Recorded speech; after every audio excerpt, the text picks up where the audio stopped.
ওচৰত এই ডক্টৰ বন্দিয়া বৰুৱাৰ জীৱনৰ আধাৰত লিখা বেনীগুঠা ছোৱালীজনী উবোধন হ'ল উন্মোচন কৰিলে প্ৰভু ঈশ্বৰ পিতামৰ দেৱ গোস্বামীয়ে আৰু এইখিনি পাই বহুত ভাল ডিব্ৰুগড় নতুন এটা কিতাপ উন্মোচনী সভাত প্ৰভু ঈশ্বৰে কৰা এইটো বহুত ডাঙৰ কথা এইটো।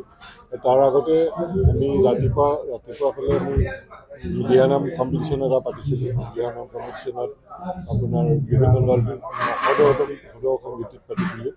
তাতে বিভিন্ন জিলাৰ পৰা আহিছিলে আৰু এইটো সুকলমে ভালে পাৰ হৈ গ'লে প্ৰায় 15-16টা দল পাৰ্টিচিপেট কৰিছিলে আৰু অহা বছৰৰ কাৰণে আমি আকৌ থৈ দিলোঁ। অহা বছৰ আকৌ আমি এইটো পাতিম।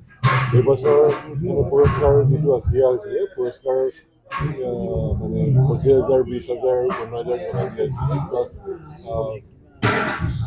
খোল বাদন, নেগেৰা বাদন আৰু শ্ৰেষ্ঠ কণ্ঠৰ কাৰণেও প্ৰাইজ দিয়া হৈছে আৰু অহা বছৰ চাগে আমি আৰু ডাঙৰকৈ এইটো পাতিম। প্ৰাইজ মানি যিটো দিয়া হৈছে সেইটো চাগে আৰু ডাবল কৰি দিম বা তাতকৈ বেছি কৰি দিম এইটো। আৰু তাৰ কাৰণে খালি এটাই মানে অনুৰোধ আপোনালোকৰ মিডিয়াৰ যিটো হয় আপোনালোকৰ অনুৰোধ কৰিছোঁ যাতে মানে আৰু বেছি মানে পাৰ্টিচিপেণ্ট হওক আৰু বেছি মানুহ অহাৰ যাতে আৰু ভালকৈ কৰক আৰু যিটো কৃষ্টি সংস্কৃতি আমাৰ যিটো আছে তাৰ যাতে নতুন প্ৰজন্ম যাতে মানে ইয়াতে আহি আৰু জইন কৰক আৰু ভালকৈ আহক আৰু এইটো আমি আগুৱাই লৈ যাব পাৰোঁ। আমাৰ যিটো কৃষ্টি সভ্যতা সংস্কৃতি যিটো আছে সেইটো আগুৱাই লৈ যাবৰ কাৰণে আমি অহৰহ চেষ্টা কৰি থাকিম আৰু এইখিনি মানে পৃথিৱীত অগণন সংগ্ৰামী ব্যক্তি আছে।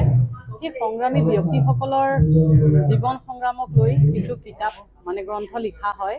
সৌভাগ্যই কওক আপোনালোকে মোক দুৰ্ভাগ্য বুলিয়ে কওক, আজি সেই সংগ্ৰামী ব্যক্তিগৰাকী ময়ে হ'ব লগা হৈছে আৰু সেই ক্ষেত্ৰত মানে মই মৌন হৈ থকাটোৱেই শ্ৰেয় বুলি ভাবোঁ। কিন্তু মানে কি হয়, কিতাপখনত সংগ্ৰামখিনিহে আহে, অতীত বাৰে বাৰে ঘূৰি আহে। অতীতটো বৰ নিষ্ঠুৰ হয়, সকলোৰে বাবে নহ'ব পাৰে, মোৰ বাবে অতীত বহুত নিষ্ঠুৰ হয়। তথাপি মই সেই নিষ্ঠুৰক আদৰি লৈছোঁ, কাৰণ সেই নিষ্ঠুৰতাৰ পৰা যদি নতুন প্ৰজন্ম, আজিকালি সঘনাই আমি শুনো বেয়া বেয়া কথাবিলাক, ধৰক জীৱনটো উত্তৰণত তেওঁলোকৰ বাধা পায়। গতিকে যদি মোৰ কিতাপখন কোনোবাই পঢ়ি অকণমান যৎকিঞ্চিতো উপকৃত হয় আমাৰ জীয়া কাহিনীবিলাকৰ পৰা, তেতিয়া মই সুখী হ'ম। সেইকাৰণেই আমাৰ জীৱনক লৈ যেতিয়া অলকা বুজৰ বৰুৱা বাইদেৱে কিতাপখন লিখিব ল'লে, মই আগবঢ়াই দিলোঁ যে যদি কোনোবা উপকৃত হয় মই সুখী হ'ম।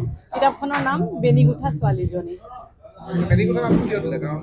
বেনীগুঠা মানে মোৰ চুলিখিনি বহুত দীঘল আছিলে আৰু সেই চুলি দুডালকৈ গাঁঠিছিলোঁ আৰু সেইটো মোৰ পৰিচয় আছিলে যোৰহাটত যে চুলি দীঘল ছোৱালীজনী বুলি।